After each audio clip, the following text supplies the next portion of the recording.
Vraiment, merci de nous recevoir ici, en Martinique, terre d'Aimé Césaire, terre d'Édouard Glissant, et bien sûr, de François Fanon.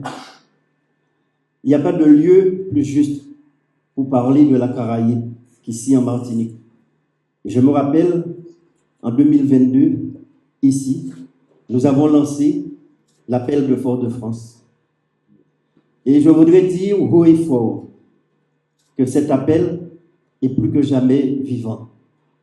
Puisque pendant des années, on nous a appris à regarder vers le nord, vers le nord-est, et tourner le dos à tous nos voisins. Pendant des années, on nous a appris à être tout proche de l'Europe, et étrangers à Haïti, à Sainte-Lucie, à Cuba, alors qu'à portée donc de nos regards. On a fait de nos mers de véritables frontières.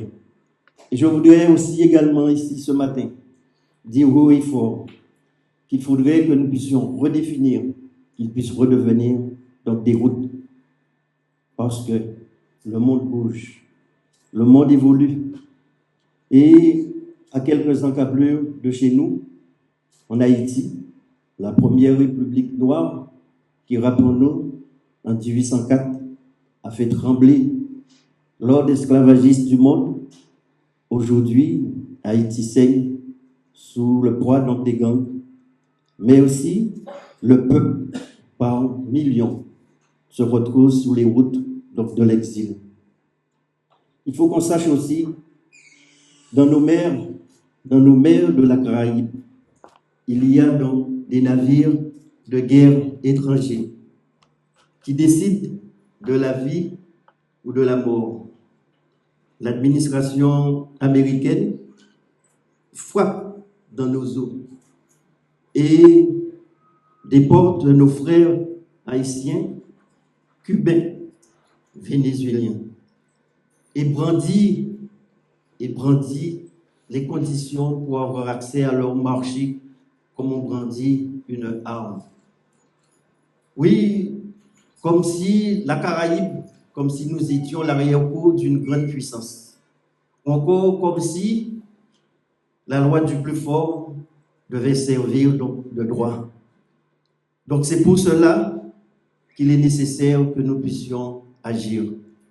Et pendant ce temps, les sargasses envahissent nos côtes de la Martinique, de la Guadeloupe, de toutes les îles, et sans se préoccuper, sans demander autorisation.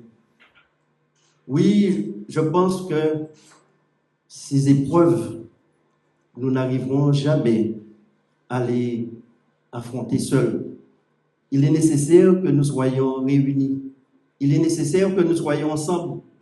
Et pour que notre territoire, la Caraïbe, ne soit pas l'angle mort du monde, pour que notre territoire, oui, la Caraïbe, soit prise en considération et que nous ne puissions pas être spectatrices de notre histoire.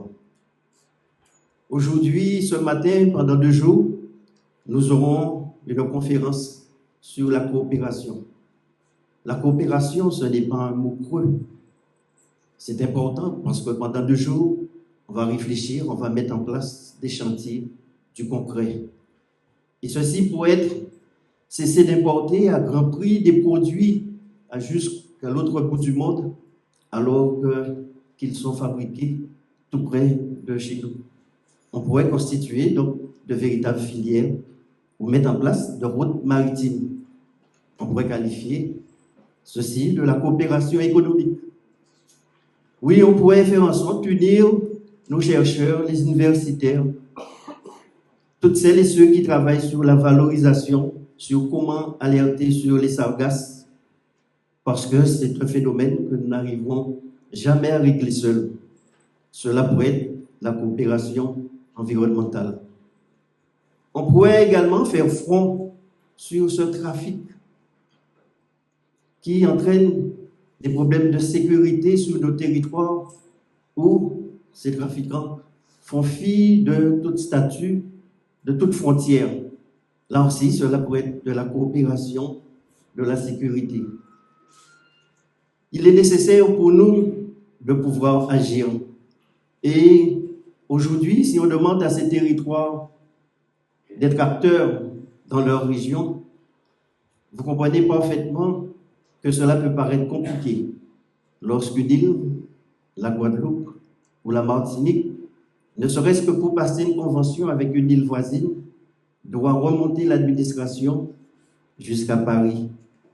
Et pendant que nous obtenons ces transmissions, ces autorisations, le monde avance, le monde continue.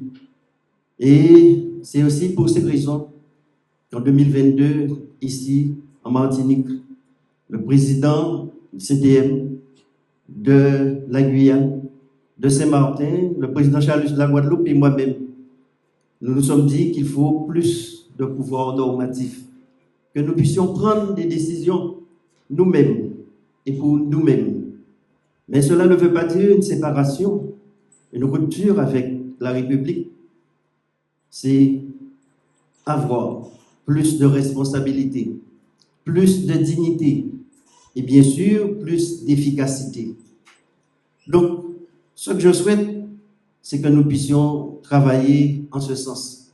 Ce que je souhaite, c'est que cette conférence sur la coopération régionale ne soit pas un défilé de discours, mais un acte fondateur.